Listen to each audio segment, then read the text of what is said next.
नमस्कार साथियों, स्वागत है आप सभी का हमारे YouTube चैनल पर। जैसा कि आप जानते हैं कि इस समय हम लोग घटना चक्र हिंदी पूर्वावलोकन का डिस्कशन कर रहे हैं और कल इसका हमने पहला वीडियो बनाया था, पहली क्लास हमने ली थी और उसमें आप सभी का बहुत अच्छा सपोर्ट मिला, बहुत पसंद किया आप लोगों ने उसे। ठीक है, तो इसीलिए अब दूसरा वीडियो हम थोड़ा सा मतलब रुक कर शूट करने वाले थे, लेकिन आज ही मैं इसको फिर से शूट कर रहा हूँ और उम्मीद करता हूँ कि ये वीडियो भी आप लोगों को पसंद आएगा। आप लोग लाइक शेयर सब्सक्राइब खूब करेंगे, हमें सपोर्ट करेंगे ताकि हम और अच्छी अच्छी क्लास आपके लिए लेके आते रहें। चलिए देर न करते हुए, कल हमने 30 प्रश्नों का कुल डिस्कशन किया था। ठीक है, विलोम शब्द के पहला टॉपिक जो इसमें दिया गया है घटना चक्र पूर्वावलोकन हिंदी वाले में, वो विलोम शब्द दिया गया है। तो इसके शुरू के 30 प्रश्नों का डिस्कशन हम लोगों ने कल कर लिया था। आज आगे के 40 प्रश्नों का हम डिस्कशन करने वाले हैं। ठीक है, तो पहला प्रश्न आपको स्क्रीन पे दिख रहा होगा। क्वेश्चन नंबर 31 है, दिया गया विलोमार्थक दृष्टि से एक युग्म अशुद्ध है। सचल, चल, निरपेक्ष, सापेक्ष, मौलिक, अनूदित और बंधन, मोक्ष। तो देखिए इसमें दो युग्म अशुद्ध हैं क्योंकि सचल और चल ये दोनों समानार्थी शब्द हैं। ठीक है, सचल और चल ये दोनों समानार्थी शब्द हैं, तो इसलिए ये भी अशुद्ध है और मौलिक का अनूदित भी नहीं होगा, ये भी अशुद्ध है। ठीक है, देखिए व्याख्या में वही दिया गया है, विकल्प ए और सी का युग्म विलोमार्थक दृष्टि से अशुद्ध है। इनके शुद्ध युग्म सचल का अचल होगा और मौलिक का क्या होगा, कृत्रिम होगा। ठीक है, सचल का अचल होता है और मौलिक का कृत्रिम होता है या अमौलिक होता है। शेष सभी सही हैं। निरपेक्ष का सापेक्ष होगा, बंधन का मोक्ष होगा, मौलिक का बताया ही गया कृत्रिम होगा। ठीक है, सचल का अचल होगा। ठीक, उत्तर प्रदेश लोक सेवा आयोग ने इस प्रश्न का उत्तर संशोधित उत्तर कुंजी में विकल्प ए और सी दोनों माना है, मतलब ए और सी दोनों होगा, इसमें कहीं कोई संदेह नहीं है। प्राची का विलोम क्या होगा, तो प्राची शब्द का जो है विलोम, ध्यान दीजिएगा, वेरी इंपॉर्टेंट क्वेश्चन है, ये बहुत बार पूछा जाता है। प्राची का विलोम क्या होगा, प्रतीची होगा। प्राची का विपरीतार्थक प्रतीची होता है और नवीन का विपरीतार्थक प्राचीन होता है। ठीक है, नवीन का विपरीतार्थक प्राचीन है, प्राची का विपरीतार्थक प्रतीची है। ठीक है, उदीची नहीं है, ध्यान रखिएगा, उदीची नहीं है। ठीक, आगे बढ़ते हैं। दिया गया है निम्न में से विलोम की दृष्टि से सही शब्द युग्म है। सही शब्द युग्म है, देखिए आग्रह का विग्रह नहीं होगा, आग्रह का दुराग्रह होता है। ठीक है, अपकर्ष का उत्कर्ष होगा, उपकर्ष नहीं होगा, अपकर्ष का उत्कर्ष होगा। ठीक है, जारस का औरज ये सही है और उत्सर्जन का विसर्जन नहीं होता। देखिए विकल्प सी का युग्म विलोम की दृष्टि से सही शब्द है, अनुग्रह का विग्रह होगा। ठीक है, अनुग्रह का विग्रह होता है, आग्रह का विग्रह नहीं होता है। अपकर्ष का उत्कर्ष हमने आपको बताया ही, और आवाहन का विसर्जन होता है। ठीक है, विसर्जन किसका होता है, आवाहन का। ठीक, उत्सर्जन का उल्टा विसर्जन नहीं होता है। अगला देख लेते हैं। अगला दिया गया है निम्नलिखित विलोम शब्दों का सही युग्म है। ईप्सित, अभीप्सित, पहला दिया गया है ईप्सित अभीप्सित, दूसरा दिया गया है अमित समित, तीसरा दिया गया हया का बेहया और चौथा दिया गया अघी का निरग। देखिए इसकी व्याख्या क्या दी गई है, हया का अर्थ लज्जा या शर्म होता है, बेहया का अर्थ लज्जाहीन या शर्महीन होता है। ठीक है, इस प्रकार हया का विलोम बेहया होगा, ये सही है। अघी का अर्थ पापी होता है। ठीक है, अघी का अर्थ क्या होता है, पापी होता है, तथा निरग का अर्थ जिसने अघ या पाप न किया हो होता है। इस प्रकार अघी का विलोम निरग होता है। अतः विकल्प सी तथा डी दो उत्तर सही हैं, इसमें भी दो उत्तर सही हैं। ठीक है, अघी का उल्टा निरग होगा, हया का उल्टा बेहया होगा, ये दोनों सही है। उत्तर प्रदेश लोक सेवा आयोग ने इस प्रश्न का उत्तर अपनी संशोधित उत्तर कुंजी में विकल्प डी सही माना है। शेष विलोम युग्म सही नहीं है। ईप्सित का विलोम अनीप्सित होता है। ठीक है, ईप्सित का विलोम क्या होता है?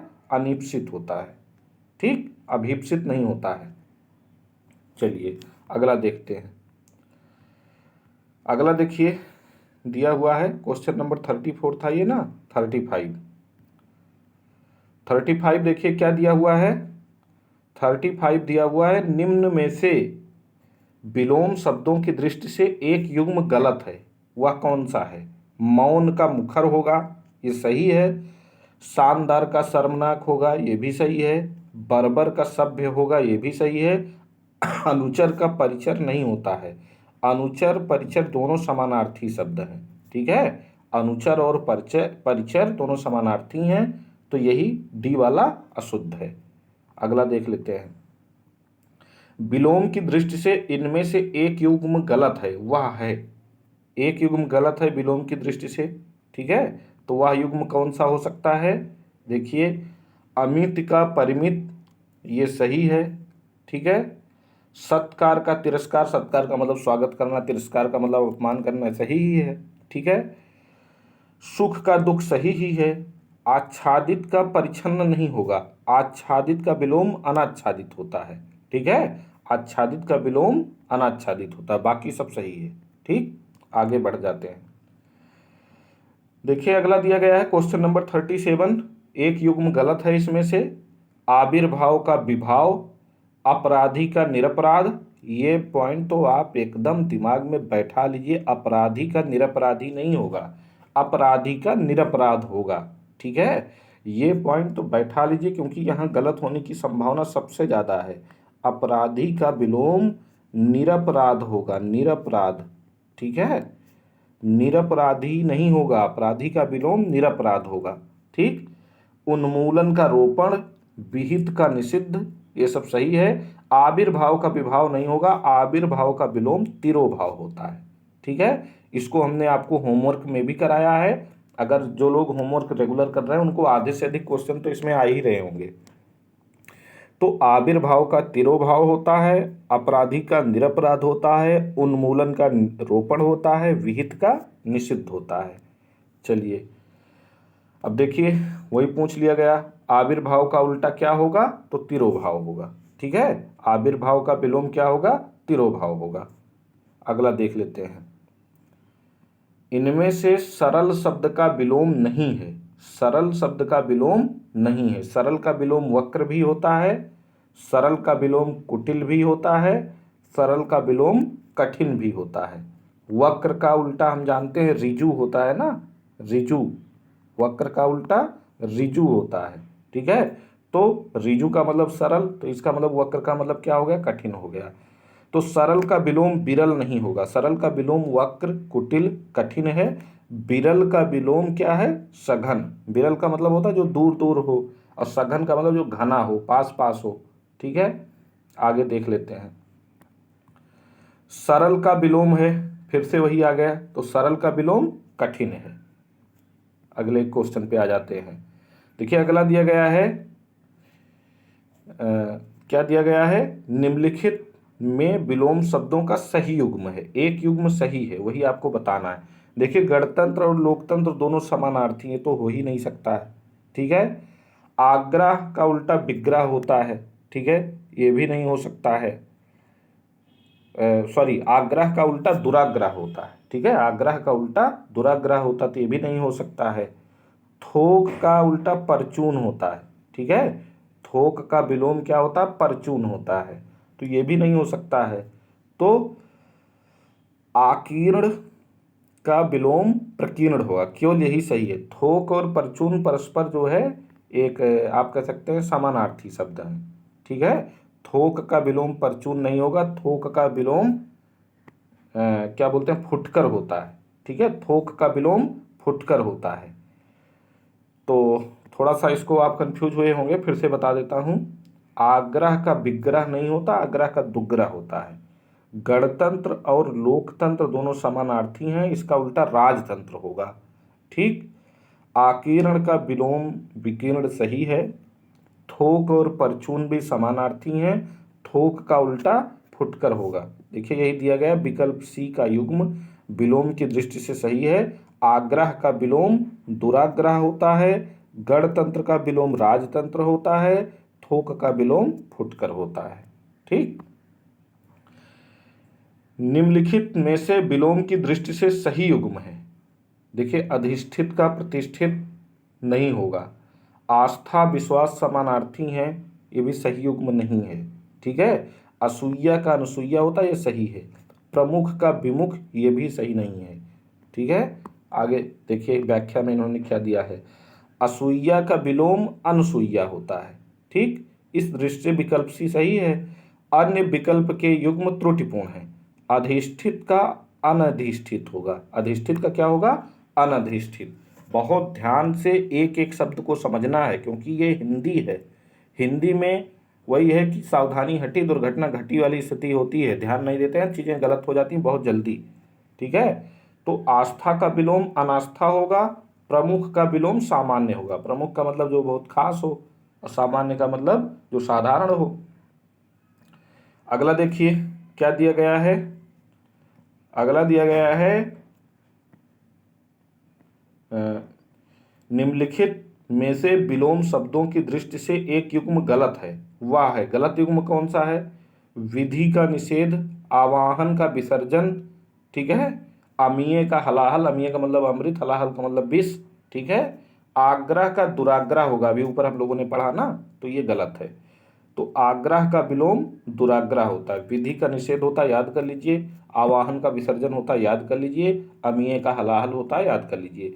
विग्रह का विलोम अनुग्रह होगा। ठीक है, आग्रह का विलोम दुराग्रह होगा, आग्रह का विलोम दुराग्रह होगा।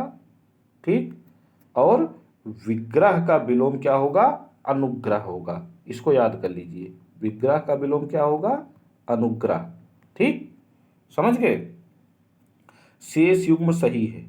ठीक, अब देखिए प्रश्न विकल्प में आवाहन शब्द का प्रयोग, आह्वान शब्द का प्रयोग किया गया है। आवाहन और आह्वान दोनों शब्द सही हैं। वर्तनी की दृष्टि से देख लीजिएगा, आवाहन चाहे लिखा जाए चाहे आह्वान लिखा जाए, दोनों शब्द सही हैं। और आह्वान को पर्याय के रूप में आवाहन लिखा जाता है, यानी आह्वान और आवाहन दोनों एक दूसरे के पर्यायवाची हैं। ठीक, अगला देखिए, विलोम की दृष्टि से क्या दे रहे हैं, विलोम की दृष्टि से इनमें से सही युग्म है। सही युग्म क्या है, तो आकीर्ण का विकीर्ण सही है। ठीक है, ईप्सित का अभीप्सित नहीं होगा, ईप्सित का अनीप्सित होगा, अभी आपने ऊपर पढ़ा। आदृत का निरादृत भी सही है, और दोष का सदोष नहीं होगा, दोष का उल्टा गुण होगा। ठीक है, देखिए आकीर्ण का उल्टा विकीर्ण, आदृत का निरादृत, दोनों युग्म सही हैं। ईप्सित का विलोम अनीप्सित होता है, और दोष का विलोम गुण होता है। ठीक है, यही इन्होंने व्याख्या में भी दे रखा है। ठीक है, चलिए आगे बढ़ जाते हैं। अगला क्या दिया गया है, अगला दिया गया उपत्यका का विलोम क्या होगा। इंपॉर्टेंट है, इसको ध्यान रखिएगा, यहाँ गलती हो सकती है। उपत्यका का विलोम क्या होगा, तो उपत्यका का विलोम होगा आधित्य का। क्या होगा, आधित्य का। उपत्यका का विलोम आधित्य का होता है। ठीक, अगला, निम्न में से अनघ का विलोम क्या होगा, तो अनघ का विलोम जो है अघी नहीं होता है, अनघ का विलोम अघ होता है, अघ। ठीक है, तो इसको इन्होंने गलत दे रखा है, सही विकल्प नहीं है। अनघ तथा निरघ परस्पर समानार्थी हैं। ठीक है, अनघ और निरघ दोनों समानार्थी हैं।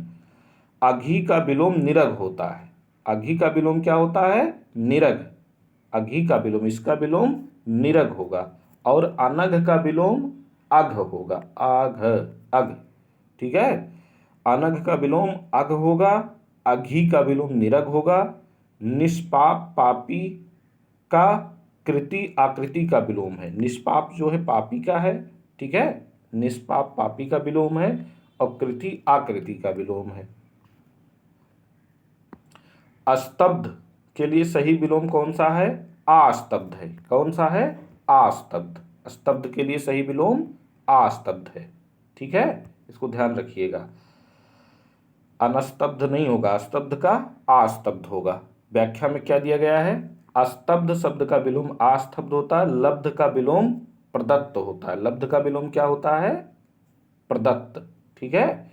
उत्तरायण का विलोम क्या होगा, दक्षिणायन। उत्तर दक्षिण पूरब पश्चिम जानते ही हो, तो उत्तरायण का विलोम दक्षिणायन होगा। ठीक है, इसे ये दिया गया है। उत्तरायण का विलोम दक्षिणायन होता है, विस्थापन का विलोम संस्थापन होता है, ईशान का विलोम क्या होता है, नैऋत्य होता है। उत्तरायण का दक्षिणायन, विस्थापन का संस्थापन, ईशान का नैऋत्य होता है। ठीक है, फिर से वही पूछ लिया गया, उत्तरायण का विलोम क्या होगा, दक्षिणायन होगा। उत्तरायण का विलोम दक्षिणायन। ठीक है, उत्तरायण का विलोम दक्षिणायन यानी विकल्प सी सही उत्तर होगा। अगला क्वेश्चन नंबर 50, निम्न में विलोम की दृष्टि से सही युग्म है, यानी बाकी सब अशुद्ध हैं, एक ही शुद्ध है। ठीक है, शुद्ध वाला कौन सा है, देखिए विशेष का आशेष नहीं होगा, विशेष का साधारण होगा, गलत है ये। ठीक है, विपत्ति आपत्ति परस्पर समानार्थी हैं, विपत्ति का उल्टा क्या होगा, सुख होगा। विपत्ति का विलोम सुख होगा या आनंद होगा। स्वतंत्रता स्वाधीनता भी समानार्थी है, स्वतंत्रता का विलोम परतंत्रता होगा। ठीक है, तो वक्र का विलोम ऋजु होता है, यही सही है। ऋजु का मतलब सरल और वक्र का मतलब कठिन। देखिए, वक्र ऋजु विलोम की दृष्टि से सही शब्द युग्म है, शेष त्रुटिपूर्ण है, विशेष का विलोम सामान्य या साधारण, विपत्ति का विलोम संपत्ति होता है, विपत्ति का विलोम सुख नहीं होता है, ध्यान दीजिएगा, अभी हमने सुख बताया, विपत्ति का विलोम संपत्ति होता है। ठीक है, सुख का विलोम दुख होता है, सुख का विलोम दुख होगा। ठीक है, इसको बहुत ध्यान देना है, यही छोटी छोटी गलती हो जाती है। हम देखिए 10 बार इसको पढ़ चुके हैं, फिर भी चीज़ें गलत हो रही, देखिए भूल रहे हैं हम, बीच बीच में कंफ्यूज हो रहे हैं। तो हिंदी में देखिए 40-45 तो सब सही कर लेगा, जो कुछ भी नहीं पढ़ता होगा वो भी सही कर लेगा, लेकिन उसके ऊपर जाने के लिए यही छोटी छोटी गलतियां हमें आपको सुधारनी होंगी। ठीक है, तो विपत्ति का विलोम क्या होगा, संपत्ति होगा, स्वतंत्रता का विलोम परतंत्रता होगा, स्वाधीनता का विलोम पराधीनता होगा। ऋजु का विलोम ऊपर बहुत बार आप इसको पढ़ चुके हैं, ऋजु का विलोम वक्र होगा। ठीक है, ऋजु का विलोम वक्र होगा। अनुरूप का विलोम प्रतिरूप होगा। ठीक है, अनुरूप का विलोम क्या होगा, प्रतिरूप होगा। अनुरूप का अर्थ सदृश, समान, योग्य तथा उपयुक्त होता है, जबकि प्रतिरूप का अर्थ नकली, जाली या कृत्रिम तथा बनावटी होता है।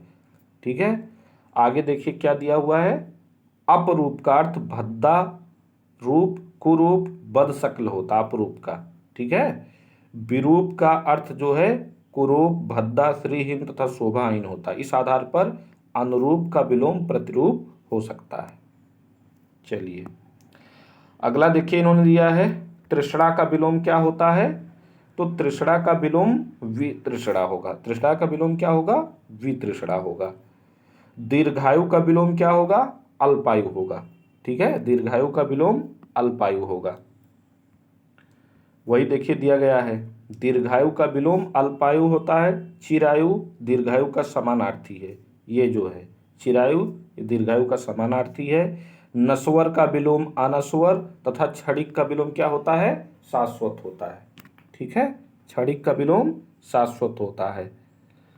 अगले पे बढ़ जाते हैं, गगनचुंबी।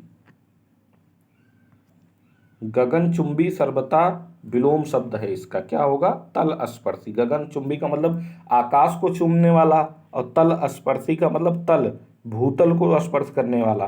ठीक है, तो भूतल को स्पर्श करने वाला गगनचुंबी का विलोम होगा, ना कि भूतल होगा, ये ध्यान दीजिएगा, कंफ्यूज नहीं होना है। गगनचुंबी का विलोम भूतल कदापि नहीं होगा, गगनचुंबी का विलोम तल स्पर्शी या भूस्पर्शी, भूतल स्पर्शी होगा। ठीक है, विलोम की दृष्टि से निम्नलिखित में से एक सही युग्म है। तांडव का मांडव हो ही नहीं सकता, गलत है। ठीक है, मुक्त का विमुक्त, ये भी गलत है। ठीक है। विभावना का सद्भावना ये भी गलत है। अनिर्त का रित सही है, अनिर्त का रित सही है। मुक्त का विलोम ग्रस्त होता है, ठीक है। मुक्त का विमुक्त नहीं होता, मुक्त का ग्रस्त होता है। और सद्भावना का विलोम दुर्भावना होता, क्या होता है? दुर्भावना। चलिए अगला देखिए, दिया गया है निम्न में से विलोम का अशुद्ध युग्म है। निम्न में से विलोम का अशुद्ध युग्म है। अनंत का विलोम क्या होता है? असीम होता है, ठीक है। अशुद्ध युग्म अनंत का असीम नहीं होता है। अशुद्ध पूछ रहा है ना प्रश्न, ध्यान से देखिए। अशुद्ध पूछ रहा है तो अनंत का विलोम असीम नहीं होगा, ठीक है। कुशल का आकुशल होगा, अधर्म का धर्म होगा, जड़ का चेतन होगा, अनंत का विलोम अंत होगा। अनंत का मतलब जिसका कोई अंत ही ना हो, और अंत का मतलब जिसका अंत हो सके, ठीक है। विलोम की दृष्टि से एक युग्म शुद्ध है, तो शुद्ध युग्म कौन सा है? विराग का चिराग तो होगा नहीं, संयुक्त का वियुक्त होगा, ठीक है। सरस का अरस होगा नहीं, अर्वाचीन का समाचीन होगा नहीं।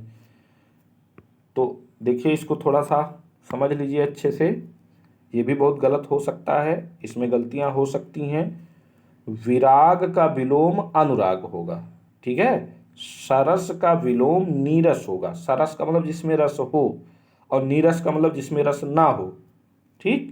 संयुक्त का विलोम वियुक्त होगा। अर्वाचीन का विलोम प्राचीन होगा, ठीक है। समझ गए होंगे अब। आगे देखिए, प्रतिकूल। प्रतिकूल का विलोम क्या होगा? अनुकूल होगा। प्रतिकूल का विलोम अनुकूल। अगले पे बढ़ जाते हैं। आविर्भूत। आविर्भूत। आविर्भूत का विलोम शब्द क्या होगा? तिरोभूत होगा। इंपॉर्टेंट क्वेश्चन है, ठीक है। ये बहुत बार पूछा गया है, इसको ध्यान रखिएगा। आविर्भूत का विलोम तिरोभूत होगा। इसकी व्याख्या देख लेते हैं। देखिए दिया गया है, आविर्भूत का सही विलोम शब्द तिरोभूत होता है।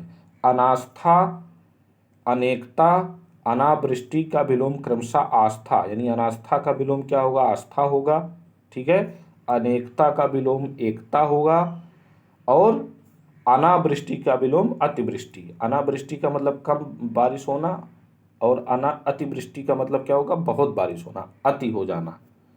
अग्रज का विलोम क्या होगा? अनुज। अग्रज का विलोम क्या होगा? अनुज, ठीक है। अग्रज का विलोम अनुज होता है। अच्छत, अतुल तथा अटल का विलोम क्रमशः अच्छत का विलोम छत होगा। अच्छत का मतलब जिसकी कोई क्षति ना हो, और छत का मतलब जिसकी क्षति हो। अतुल का विलोम तुल होगा। अतुल का मतलब जिसकी किसी से तुलना ना हो सके, और तुल का विलोम मतलब तुल का मतलब जिसकी किसी से तुलना हो सके। ढुलमुल या डावाडोल, ये किसका विलोम है? अच्छत, अतुल, अटल। अटल का जो है विलोम ढुलमुल या डावाडोल। अटल का मतलब जो एकदम अटल हो, जिसको टाला ना जा सके, और ढुलमुल या डावाडोल का मतलब जो अटल हो ही ना, जिसको टाला जा सके। सृष्टि का विलोम क्या होगा? व्यष्टि होगा। सृष्टि का विलोम सृष्टि का विलोम प्रलय होगा। सॉरी, सृष्टि का विलोम क्या होगा? प्रलय, ठीक है। सृष्टि का विलोम प्रलय होता है। व्यष्टि का विलोम समष्टि। जैसे आपने अर्थशास्त्र में पढ़ा होगा दो शब्द ना, व्यष्टि अर्थशास्त्र, समष्टि अर्थशास्त्र। तो व्यष्टि का विलोम समष्टि होता है, और सृष्टि का विलोम प्रलय होता है, ठीक। साहचर्य का विलोम शब्द क्या होगा? अलगाव। साहचर्य का मतलब साथ में रहना, अलगाव का मतलब दूर हो जाना। असहयोग का विलोम सहयोग होगा। वैमनस्य का विलोम सौमनस्य होगा, ठीक है। वैमनस्य का विलोम क्या होगा? सौमनस्य होगा। आगे बढ़ जाते हैं। विराट का विलोम शब्द क्या होता है? क्षुद्र होता है। विराट का विलोम शब्द क्षुद्र होता है, ठीक। अगला देख लेते हैं। सादृश्य का विलोम शब्द क्या होगा? सॉरी, स्पर्श। स्पर्श का विलोम क्या होगा? अस्पर्श होगा। स्पर्श का विलोम अस्पर्श। अमर का विलोम क्या होगा? मृतक तो हो नहीं सकता। मृत्यु समझने से पहले पहले पढ़ लेते हैं इधर, और ऑप्शन क्या दिया गया है? मर्त्य, ठीक है, इसीलिए कह रहे थे पढ़ देते। अमर का विलोम मर्त्य होता है, मृत्यु नहीं, मृत्यु जो है जीवन का उल्टा विलोम है। अमर का विलोम मर्त्य होता है, ठीक है। मरण का जीवन, अभी हमने वही बताया ना। मृत्यु का विलोम जन्म होता है, बहुत माइन्यूट अंतर है। अमर का विलोम मर्त्य, मरण का विलोम जीवन, मृत्यु का विलोम जन्म, ठीक है। वेरी इंपॉर्टेंट क्वेश्चन, इसको आप एक कॉपी में नोट कर लीजिए कि अमर का विलोम मर्त्य, मरण का विलोम जीवन, मृत्यु का विलोम जन्म होता है। मृतक का अर्थ मरा हुआ होता है, मृत का विलोम जीवित होता है। मृत का विलोम क्या होगा? जीवित होगा। उक्त शब्द का विलोम है, उक्त शब्द का विलोम क्या होगा? अनुक्त होगा, ठीक है। उक्त का विलोम क्या होगा? अनुक्त होगा, ठीक। तो उक्त का विलोम अनुक्त होता है, जबकि उपयुक्त का विलोम अनुपयुक्त होता है। उपर्युक्त का शाब्दिक अर्थ जिसका ऊपर उल्लेख हो चुका है, इसका विलोम अधोलिखित या निम्नलिखित होगा, ठीक है। उपर्युक्त का विलोम अधोलिखित या निम्नलिखित होगा। अंतर्मुखी का विलोम भाई बहिर्मुखी, ये तो स्पष्ट ही है। अंतर्मुखी का विलोम क्या होगा? बहिर्मुखी होगा, ठीक है। अंतर्मुखी का विलोम बहिर्मुखी, और वाचाल का विलोम मूक होगा। वाचाल का मतलब बहुत बोलने वाला, और मूक का मतलब गूंगा रहने वाला। राजा का विलोम क्या होता है? रंक होता है। राजा का मतलब राजा होता है, रंक का मतलब भिखारी, तो राजा का विलोम क्या होता है? रंक, भिखारी नहीं होगा। राजा का विलोम अगर रंक और भिखारी दोनों दिया गया है तो राजा का विलोम रंक ही होगा, भिखारी नहीं होगा। वेरी इंपॉर्टेंट, इसको ध्यान देना है। गरीब का विलोम अमीर होता है, ठीक है। आखिरी क्वेश्चन हमारा है, आकाश शब्द का विलोम क्या होगा? पाताल होगा। आकाश का विलोम पाताल, ठीक। देखिए, आकाश का विलोम पाताल होता है, अन्य विकल्प इससे सामने नहीं रखते हैं, ठीक है। अगला देख लेते हैं, आकाश का विलोम पाताल, ठीक। आकाश का विलोम क्या होगा? पाताल। तो देखिए, कल जो है हमने 30 प्रश्नों का डिस्कशन किया था, और आज हमने जो है कुल 41 प्रश्नों का डिस्कशन किया है। कितने? 41। तो आपको हमारा ये प्रयास कैसा लग रहा है, हमारी ये क्लास कैसी लग रही है, इसको ईमानदारी से लाइक शेयर कमेंट करके बताएं। और अगर हमारा ये प्रयास आपको अच्छा लग रहा है, आप चाहते हैं कि डेली इसकी क्लास का नोटिफिकेशन आपको मिलता रहे, तो प्लीज़ हमारे चैनल को आप सब्सक्राइब कर लें, ठीक है। खूब मेहनत करें। मिलते हैं फिर किसी अगली क्लास में, तब तक के लिए धन्यवाद।